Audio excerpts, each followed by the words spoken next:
The Draconian Armada invaded human space and left no sign behind. Captain Ethan Brooks stood at the front of Horizon Station, looking out at the empty blackness of space. The stars twinkled calmly as they always did. But something felt wrong. The sensors on the station, which always gave him a clear picture of nearby space, now showed only a strange, quiet emptiness. "Captain, I don't understand it," said Lieutenant Maya Collins, her voice trembling as she moved toward the console. She tapped at the controls, trying to get a reading, but the screen only flickered. The outer scans. They're reading nothing, but I can see shapes. Huge shapes moving at the edge of the system. Ethan turned, his brow tight. "Ah! Shapes? Show me." Maya brought up the display, and a shadowed outline appeared.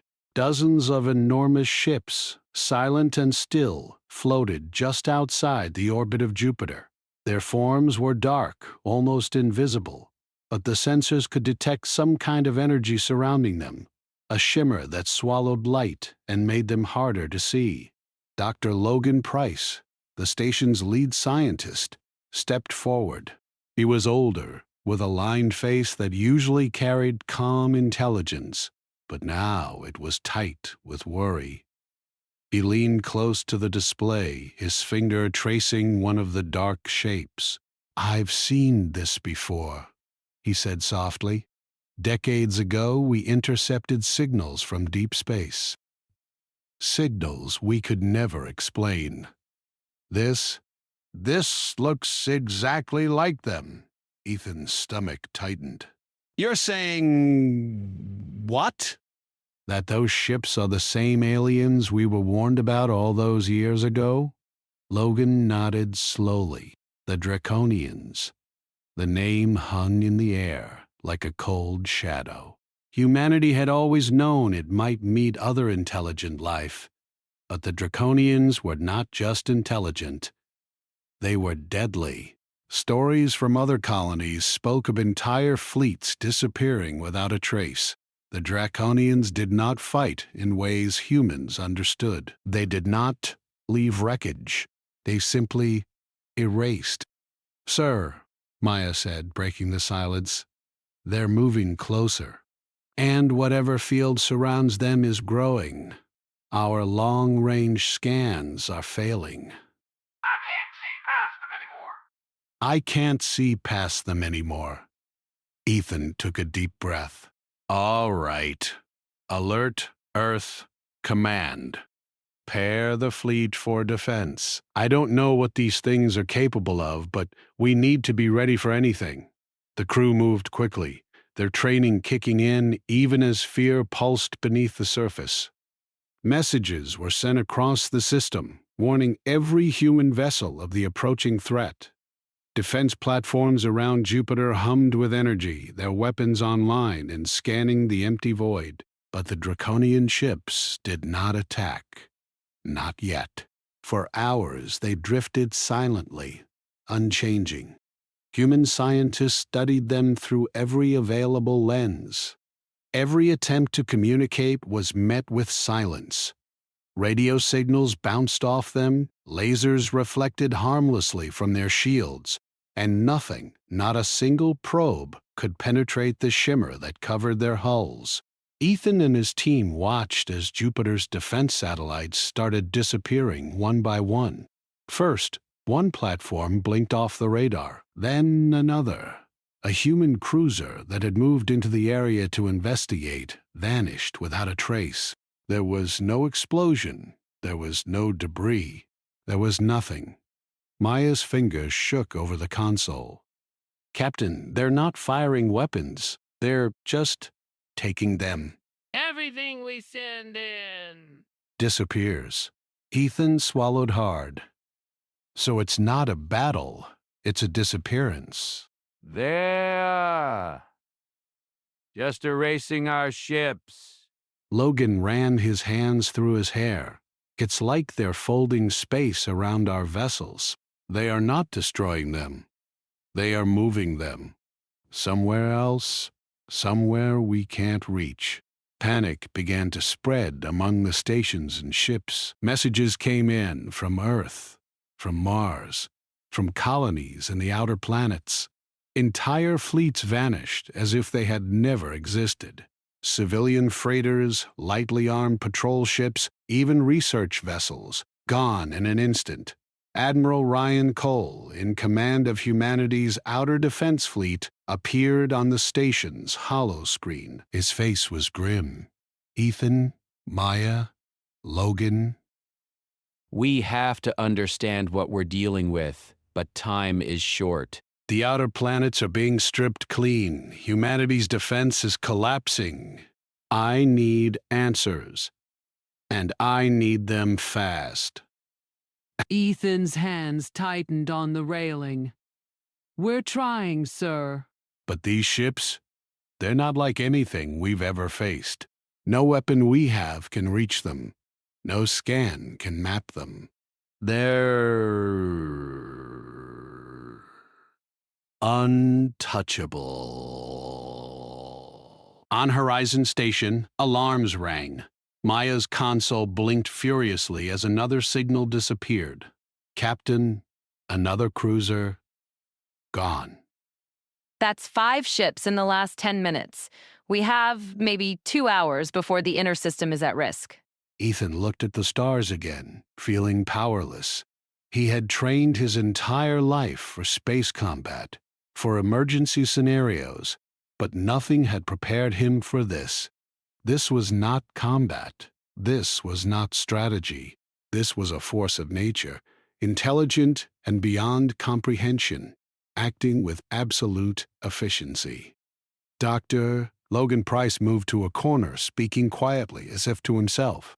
It's a test. They are measuring us, studying our reactions.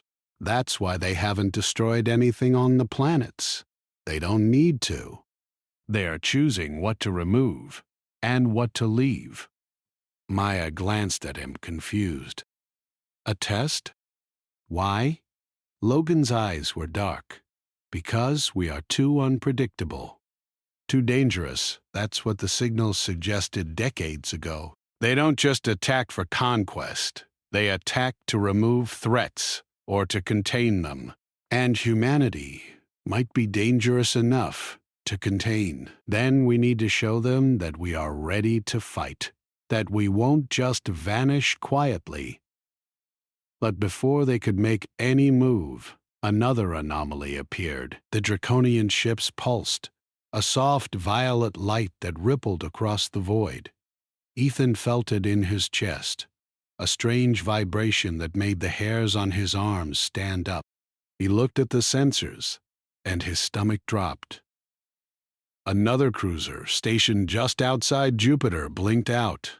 Not in an explosion, not in a flare. Tsk, tsk, tsk, tsk, tsk, tsk. Captain, I don't understand it.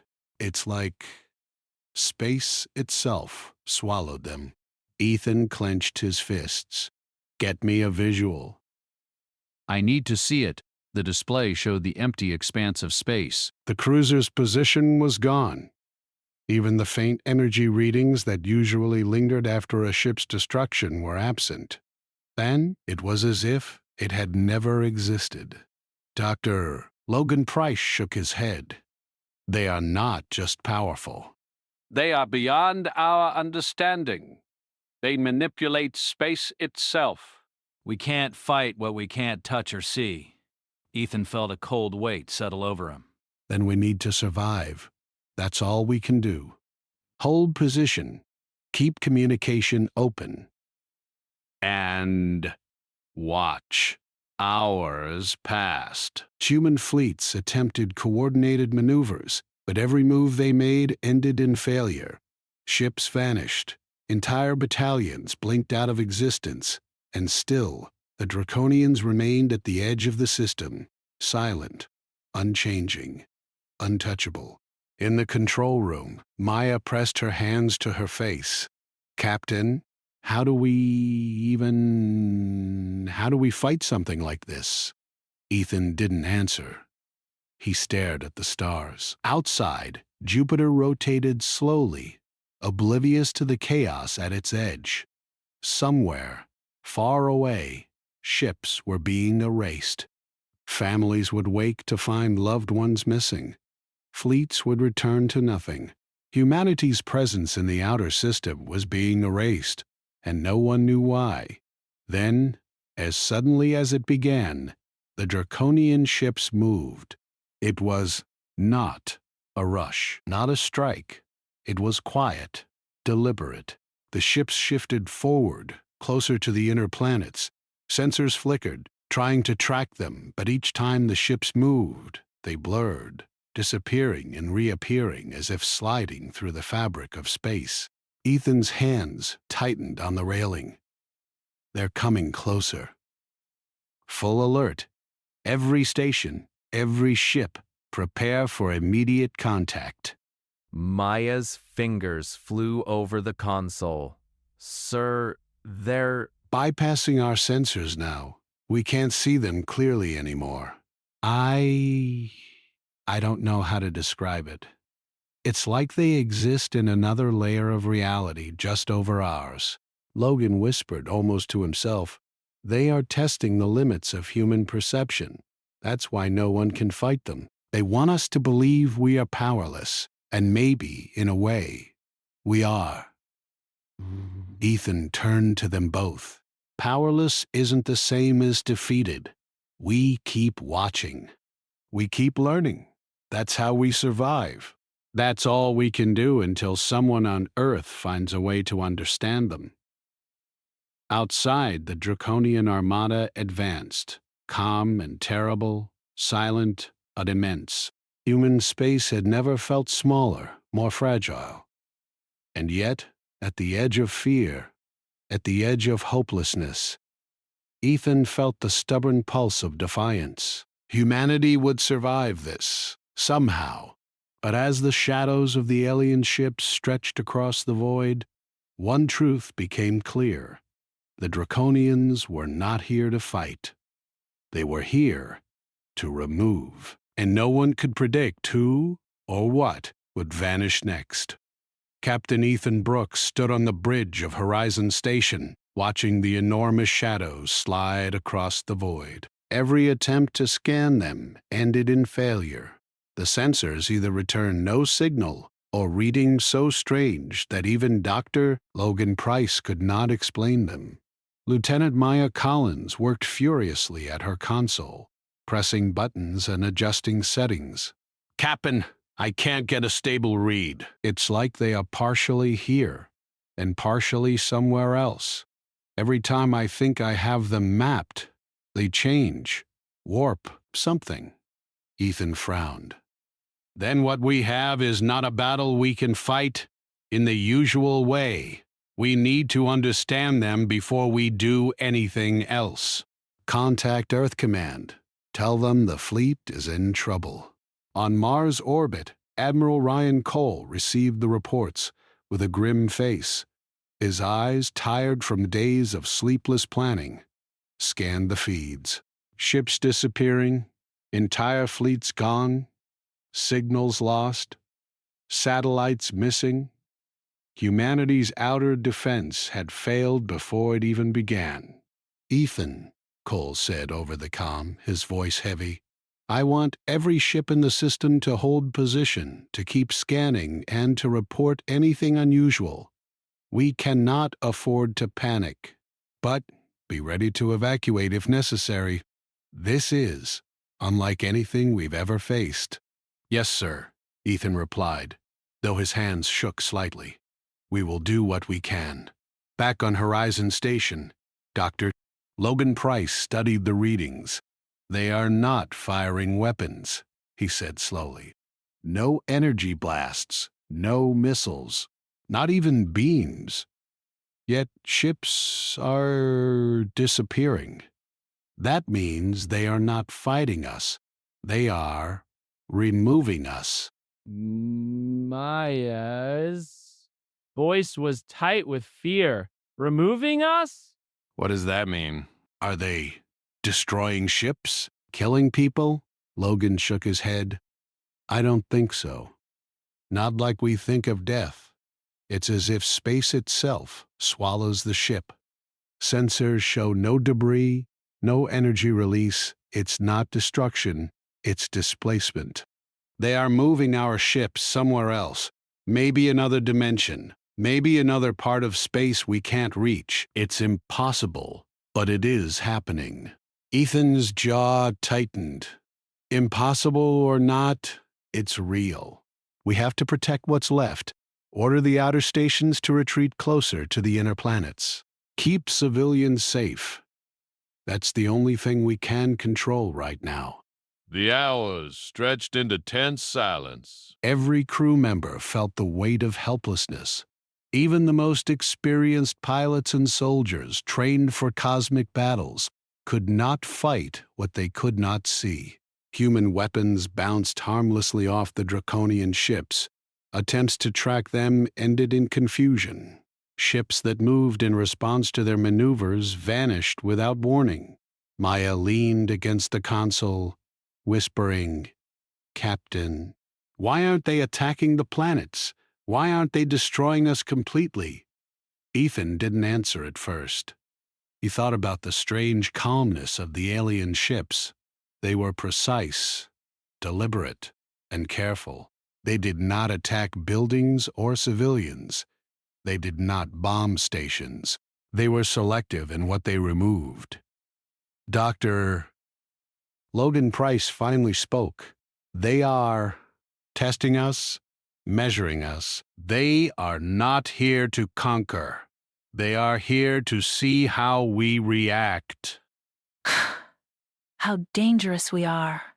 That was the warning in the old signals. They don't want to destroy everything. They want to remove what is a threat, or contain it, or maybe. Then, some of us might survive, and some might disappear. Yes, Logan whispered. And we can't predict which. The first human attempt at organized counterattack failed almost immediately. A fleet of 5 cruisers moved to engage the Draconians. Ethan watched as they approached, sensors straining to track the alien ships. The cruisers fired missiles. The missiles curved strangely, as if some invisible hand guided them away. Lasers and railguns followed. Every shot missed. And then, one by one, the cruisers vanished. Maya's voice trembled. "Captain, they're gone. All of them." Ethan's face was tight. He clenched the railing. "Just stay calm. Keep your head. We watch. We learn." That's how we survive. Meanwhile, the Draconian Armada moved slowly towards Saturn's orbit. Every station along the way disappeared. Human colonies in the outer belt sent distress messages.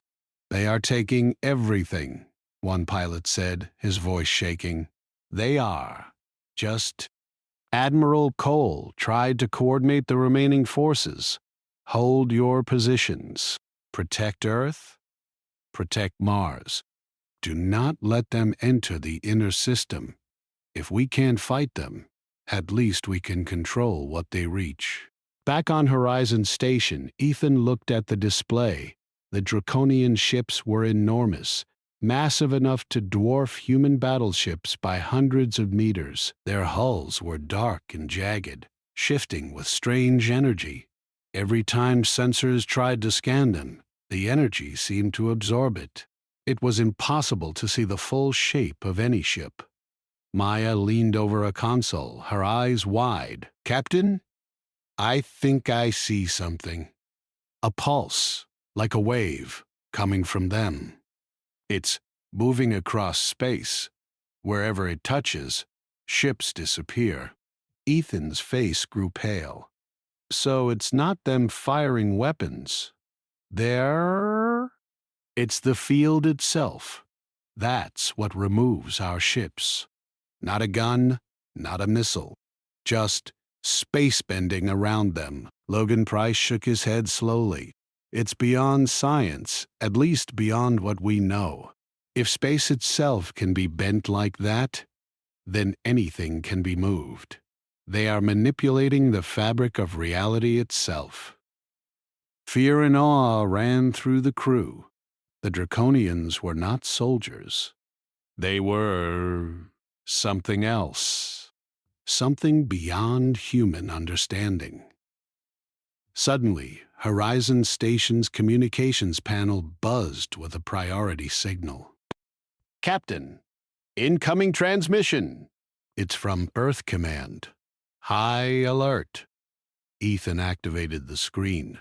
Admiral Cole's face appeared, tight with worry. Ethan, it's worse than we thought. Outer colonies report that fleets in the asteroid belt and near Neptune have vanished. Every attempt to reach them fails. And, get this, no debris, no energy spikes, nothing. It's as if the ships were never there. Ethan's hands gripped the railing. Sir, is there any chance this ends without Earth being attacked? Cole's eyes darkened. I don't know. But from what we see, the Draconians don't seem interested in the planets themselves. They are selective. But they will continue until there's nothing left in their path. Unless we find a way to stop them. Maya muttered. Stop them? How? Nothing we have can touch them. Logan Price stepped forward. We need to understand what they are doing. Fighting won't work. We need to study the patterns, see how they move, see what triggers their removal.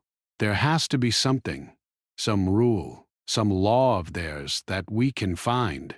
Ethan nodded slowly. Then, that's what we do. We watch, we learn, and we survive. Hours passed, the tension unbroken. Each time a ship disappeared, the crew felt the weight of helplessness. The Draconians did not speak. They did not fire weapons. They were a silent force, moving forward, erasing humanity's presence in the outer system. At one point, a single freighter carrying supplies for Mars colonies drifted too close to the Armada. Its sensors showed a strange distortion in space, a shimmer over the ship's hull, and then, in a blink, the freighter was gone. Not an explosion, not a distress signal, nothing. The comms picked up only static, and the station crew could feel a chill as the realization hit.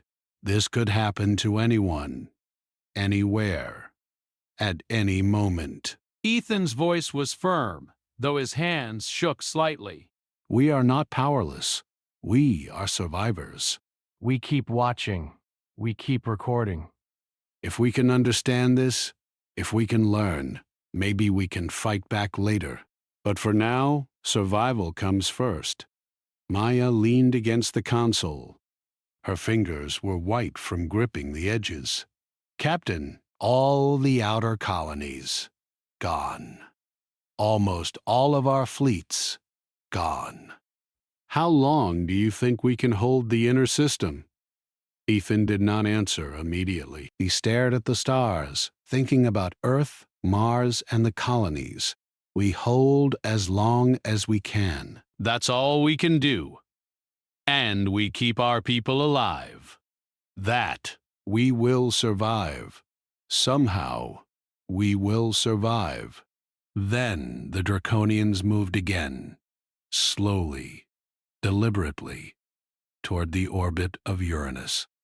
The station sensors flared, trying to track them, but every reading failed. Ships that moved to intercept vanished instantly. For the first time, Ethan felt a deep fear. This was not a war humans could win by strength. This was a war of patience, endurance, and understanding. Humanity was being tested, measured by a force beyond comprehension. And every moment they survived was a victory in itself.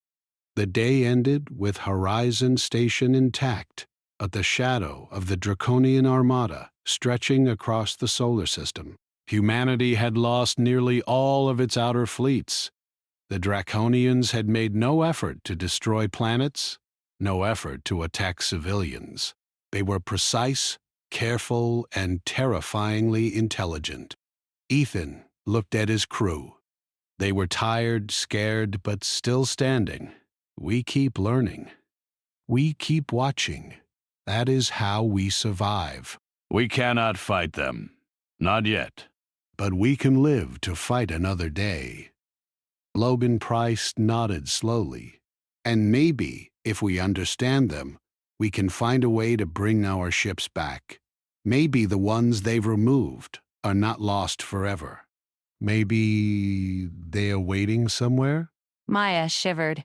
I hope you're right, Doctor. I really hope you're right. Outside, the Draconian Armada drifted silently, black shapes in the endless stars. Humanity had not been defeated. Yet. But the next move, the next disappearance, could change everything. And no one knew what the Draconians would take next. After the attack on the outer colonies, Earth and Mars were in a state of quiet panic.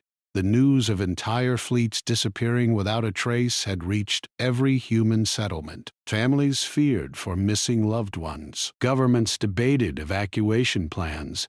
Military leaders argued about how to respond. And all the while, the Draconian Armada hovered at the edge of the system, silent, deliberate, untouchable. Captain Ethan Brooks stood in the control room of Horizon Station, staring at the empty space outside.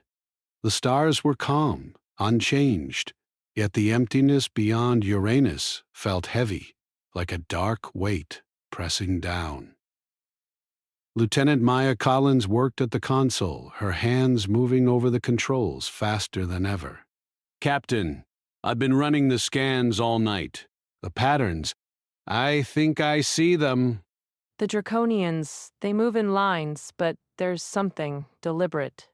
Something like rules. Every time a ship disappears, it is always near the edge of their field. Ethan leaned closer. You mean they are not random? Maya shook her head. No, they are calculating, measuring. They take exactly what they want. Dr. Blewett, Logan Price stepped forward, rubbing his chin. That fits what I have been saying. They are not trying to destroy humanity. They are measuring it, studying us. The signals we detected years ago, the strange transmissions from deep space. They warned of this. They want to see what we can do. They want to see how far we can push before we become a problem. And then they decide what to remove. Ethan clenched his fists. Oh, some of our ships, our people, they might never come back. At least, not without understanding their methods. We have to figure out the rules. Otherwise, we are just losing ships. And Maya looked at Ethan, worry clear in her eyes. Captain, Earth Command says we should evacuate. Move civilians closer to the inner planets. protect the core systems. But what about the fleets we still have? What about the soldiers out there? Ethan turned away from the screen, staring at the stars. We can't save everyone, but we can save enough to keep humanity alive. That's the only choice we have. We learn. We adapt, we survive. That's what matters. The days passed slowly. Humanity reorganized its remaining forces. Earth's surface was calm, but space was filled with tension. Ships moved cautiously, staying inside sensor-safe zones near Mars, Earth, and Venus. No one wanted to risk disappearing.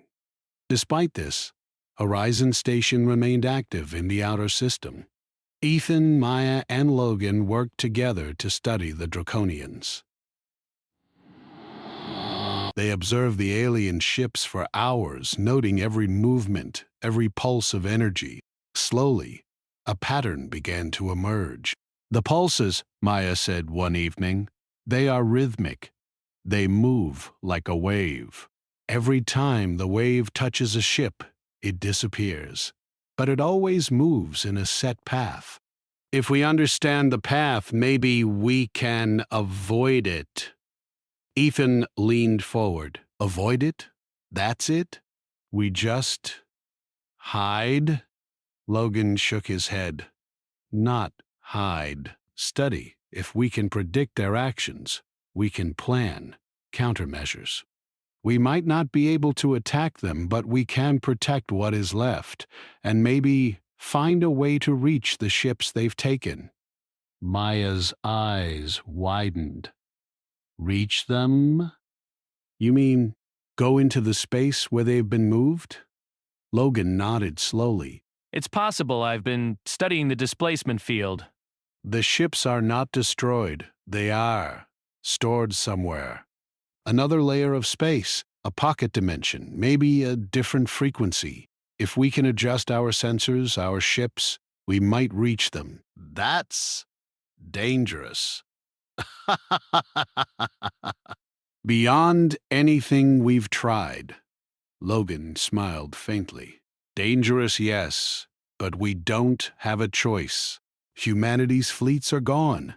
The outer colonies are empty. If we don't try, there will be nothing left to save. Nights merged into days as they adjusted sensors, ran calculations, and tested small probes in controlled areas. Every attempt to penetrate the Draconian field failed. The alien ships responded instantly, moving or pulsing, and human probes blinked out of existence. But slowly, a breakthrough came. Maya was monitoring the pulses when she noticed a small gap in the field, a tiny area where the wave of energy did not touch. Captain! Logan, I think I found it. There's a weak spot in their pattern, a place where a ship could pass through, maybe reach the displaced area. Ethan's heart raced. Can we test it? Logan studied the readings. It's small. One test ship. Maybe 2. We have to be precise. If we miscalculate, they'll vanish too. But it's the only chance we have to find out what happened to our fleet.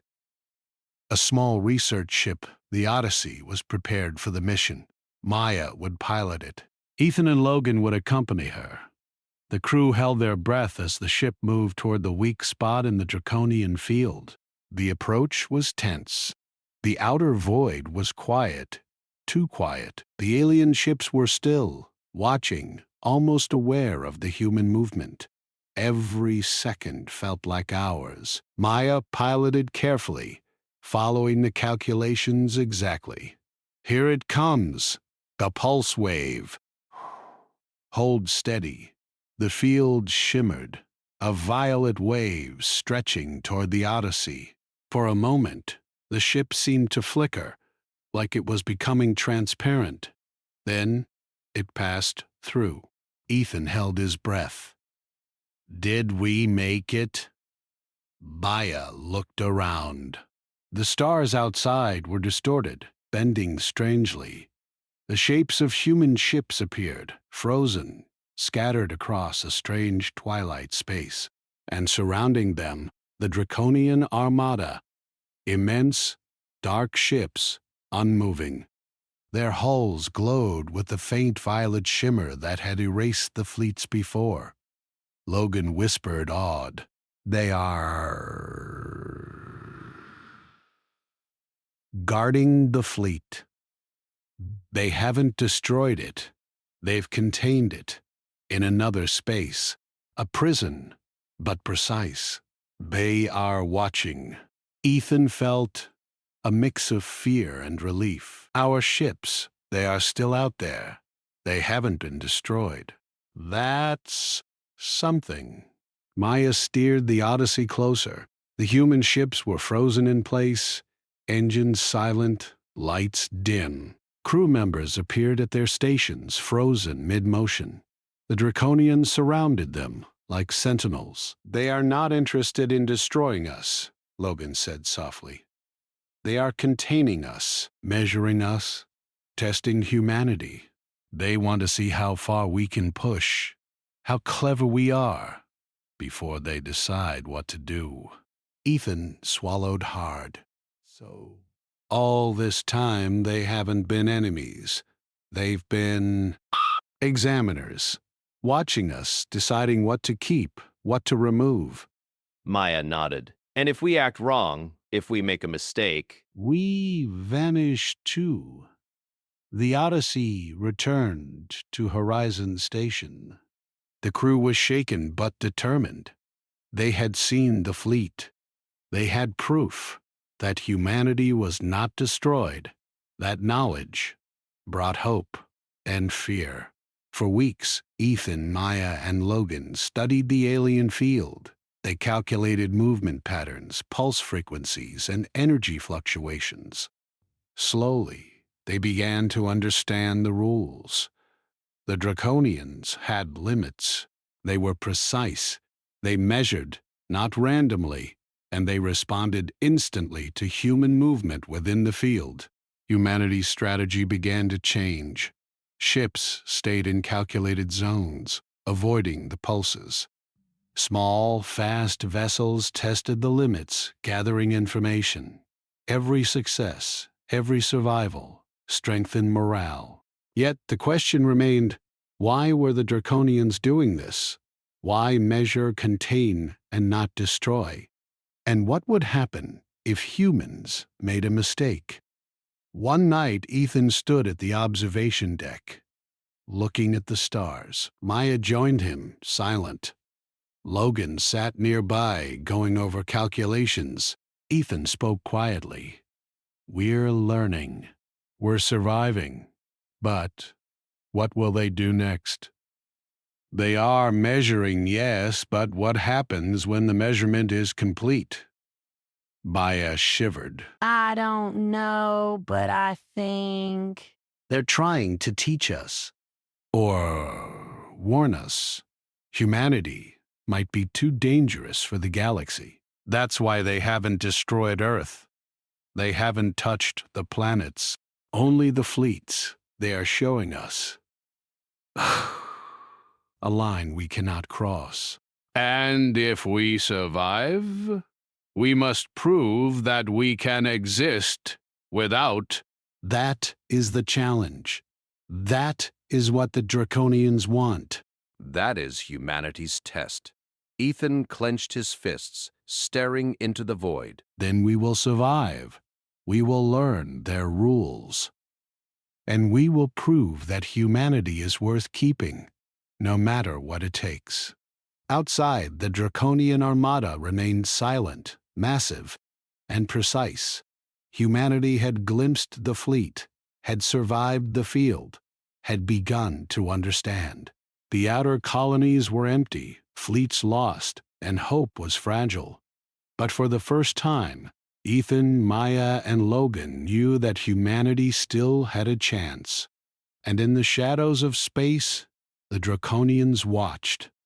The calm in the inner solar system felt strange after weeks of tension. Earth, Mars, and Venus were safe, but the outer planets remained empty. Humanity's fleets were gone, their colonies abandoned. The Draconian Armada had not attacked the planets themselves, but the silence of the missing ships and crews was deafening. Captain Ethan Brooks stood on Horizon Station, watching the distant shimmer of the Draconian Armada beyond Uranus. The alien ships were massive, still, and precise.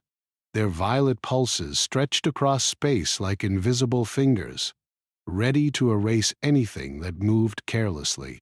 Lieutenant Maya Collins worked at the console, carefully tracking the energy patterns. Captain, I think we can do it, she said, eyes wide. We can enter the field, reach the displaced fleet. We just need to follow the pulse paths exactly. Logan? Dr. Logan Price leaned over the charts, pointing to a diagram of the energy field. It's risky. We calculate the path wrong, we vanish. But if we are precise, we can reach the Union fleet trapped in the other space. And maybe, just maybe, we can bring them back. Then we do it. We have no choice. Humanity's future depends on it. A small research vessel, the Odyssey, was prepped for the mission. Maya would pilot, Ethan and Logan would accompany her. Every crew member knew the risk. This was not a fight. This was a test of calculation, patience, and courage. The Odyssey moved carefully toward the edge of the Draconian field. The stars outside seemed to bend and twist as they approached the shimmering pulse. "Here it comes," Maya said quietly. "Hold steady. Follow the calculations exactly." The hull seemed to flicker. The hull seemed to flicker. Lights on the console shimmered. Ethan gripped the railing. And then they passed through. It was dim, twilight-like, with stars stretched and bent in strange patterns. Human ships floated frozen in place. Their engines were silent, lights dim, crews at their stations, frozen mid-motion. Surrounding them, the Draconian Armada drifted, unmoving, as if guarding the fleet. Ethan felt a mix of awe and fear. It's exactly as Logan said. They haven't destroyed the fleet. "They've contained it," Logan whispered, awed. "They are precise. They are intelligent. They are measuring humanity, watching every move. They are not enemies in the normal sense. They are examiners." Maya maneuvered the Odyssey closer. "We need to get to the flagship. We need to understand how they control this. If we can, we might be able to bring our people back." The journey through the frozen fleet was tense. Every movement had to match the energy pattern. One mistake, and they could vanish. They saw crew members frozen at consoles, engineers frozen mid-step, pilots frozen at controls. The reality of their survival, or disappearance, hit them hard. Finally, they reached the center of the frozen fleet. Admiral Ryan Cole's flagship floated, engines off, lights dim. Ethan swallowed hard. "He's alive, but frozen." Logan examined the energy readings. "It's a containment field. The Draconians are keeping everyone in stasis. They are not harming them yet, but the longer they remain here, the more delicate the situation becomes." Ethan's hands clenched. "We need to bring them back. All of them. Start with the flagship, then expand." Maya carefully piloted the Odyssey closer, scanning the pulse patterns. "We follow the weak spots. Slowly, step by step. The calculations are precise. One wrong move and we vanish," Ethan finished. "I know. For hours, they moved through the frozen fleet, avoiding the violet pulses. Each time a ship passed through a weak spot, it flickered and came alive for a moment. Crew members gasped, engines hummed, lights returned. The joy and fear in those moments were mixed. Some had been frozen for days, some for weeks. But each small rescue strengthened the team's hope. Logan pointed at the readings. "Captain, the Draconians are responding to our movements. They are adjusting the field. They are testing us, seeing if we can operate under pressure. They are still measuring." Ethan nodded. "Then we continue. We show them we can adapt. We are clever. We are determined. We are human." The Odyssey led the way, opening paths through the frozen fleet. Small human ships followed, returning from the containment field one by one. Crew members gasped, hugged each other, and began repairing damaged systems. The fear of disappearing was still present, but the relief was overwhelming. Then, something unexpected happened. The Draconian ships shifted slightly, moving as a unit. Their pulses intensified. A wave of energy moved across the fleet. Ethan froze. They're testing us again. Stay calm. Follow the pattern. Do not panic. Maya's hands flew over the controls. Captain, the wave is getting stronger. We need to adjust the calculations. Logan shouted numbers and adjustments. The Odyssey followed his instructions. The wave passed over them, and the ship flickered violently, but they survived. Other human ships were not so lucky. A few vanished mid-passage, their crews frozen again. Ethan gritted his teeth. We can't lose anyone else. Keep moving. We adapt. We survive. Hours passed. The Odyssey led the remaining fleet through the containment field, step by step. Slowly, carefully, they reached the edge of the Draconian zone. The violet pulses became weaker. The alien ships remained still, watching, but not interfering directly. Finally, they passed through. The frozen fleet was free. Engines hummed, lights returned, and humanity's ships were whole again. Crew members cheered, hugged, and looked around in disbelief. They had survived the impossible. Ethan exhaled slowly. We did it. Everyone is safe, at least for now. Maya smiled faintly, exhaustion showing on her face. It's not over, Captain. They are still out there. They are still measuring. But at least we know the fleet isn't gone forever. And now we understand them better. They are not destroyers. They are guardians, examiners. They test, measure, and contain. If we survive this, humanity can prove it is worthy. Ethan looked at the stars. The Draconian Armada remained beyond Uranus, massive, calm, silent. But now, humanity had learned something. They had survived the impossible. They had returned their fleet. They had seen the alien intent. He turned to Maya and Logan. We show them we are clever. We show them we can survive. And we prepare for the future. We are human. We adapt. We endure. That is our strength. And one day, maybe they will see that we are not a threat, that we can coexist. Logan added softly, or at least that we can survive without being erased. That is enough for now. Ethan looked at the recovered fleet. Ships repaired, crews alive, engines humming. Humanity had faced the Draconians and survived. Not by fighting with weapons, not by firepower, but by observation, understanding, and careful action.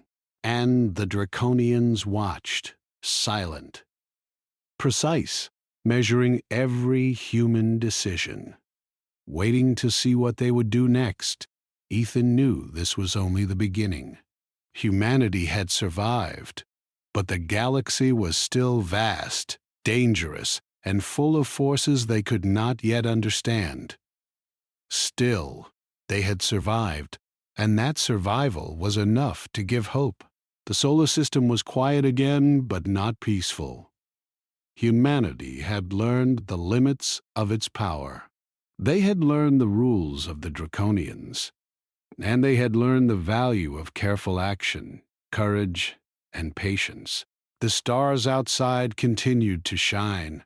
The Draconians drifted silently, massive and ever watchful.